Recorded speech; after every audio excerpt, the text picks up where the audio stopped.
Hi guys, welcome to this video. My name is Tyler and today I'm going to be basically talking about last minute things you should be doing before your GCSE and A-level exams. So first up, let me just say, don't stress yourself out last minute before your exams. There's not much you can really do that will make a huge difference to the outcome of your exams last minute.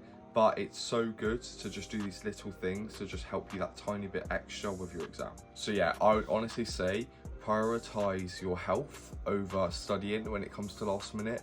But obviously I'm going to give you some studying advice, like tips before your exams to do. So one of the big things that I would really recommend you do just before your A-level or GCSE exam is to do a past paper.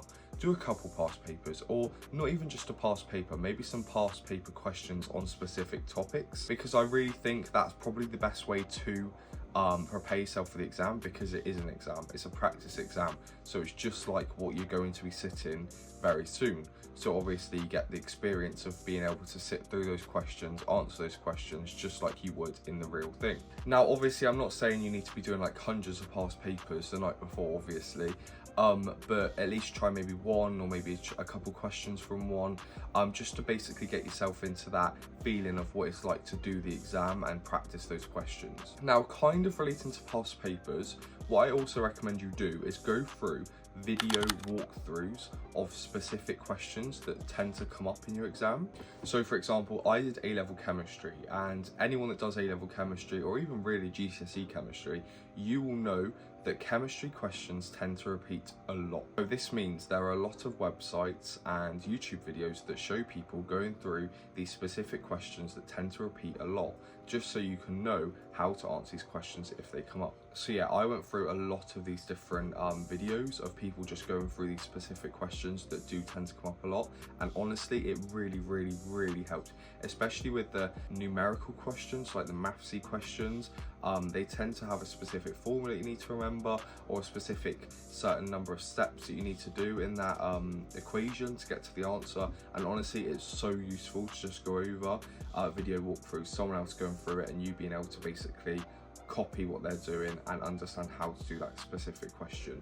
Now my third tip is a really important one, and that is to only study and revise the topics that you find the hardest. There is no point sitting there the night before your exam and going through topics that you find easy. It's such a waste of time. You might as well literally just be going to sleep. I would honestly recommend you go through the topics that you find most difficult. But may I add to that bit, if you find a topic really difficult and you know it's going to stress you out too much to revise it just before your exam, or you feel like you're never going to actually understand it, don't spend so long on it. Because if you're spending so much time on a topic that you know you can't wrap your head around in the space of, I don't know, 24, 48 hours, there's no point wasting time on it if you know it's going to stress you out and cause more panic before your exams.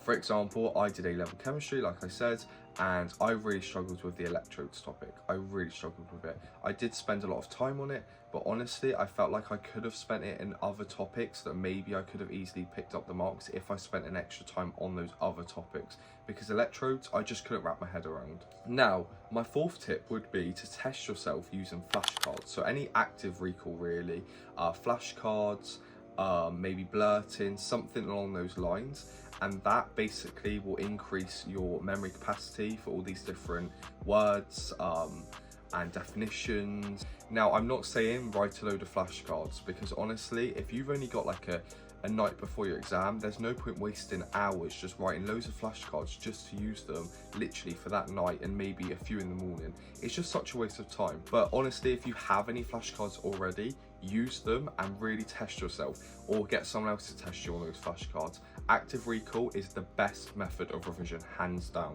Now my last and final tip is really important, and it's probably the most important tip in this video, and this is to prioritize your health, both physically and mentally. And when I say this, I basically mean you need to be getting a good amount of hours of sleep. I know obviously some of you will be sat here thinking, oh it's fine, I'll just revise the night before. There's no time for sleep. There is. Honestly, if you're not getting the right amount of sleep, you're not going to be able to do well in those exams. You need to be getting your 8 hours of sleep, and obviously eat well just before your exams. And in the morning before your exams, have something with a lot of nutrients. So maybe like a porridge with bananas, something oaty, something with some fibre, something really filling, and something that's going to give your brain a lot of energy that you need for all that concentration in your exam. Now that's it for this video. It's a really short one, but I just want to give you guys some last minute advice just before your exams, and hopefully this did help. And yeah, I wish you the best of luck for your exams, and if you have any questions, please do comment below.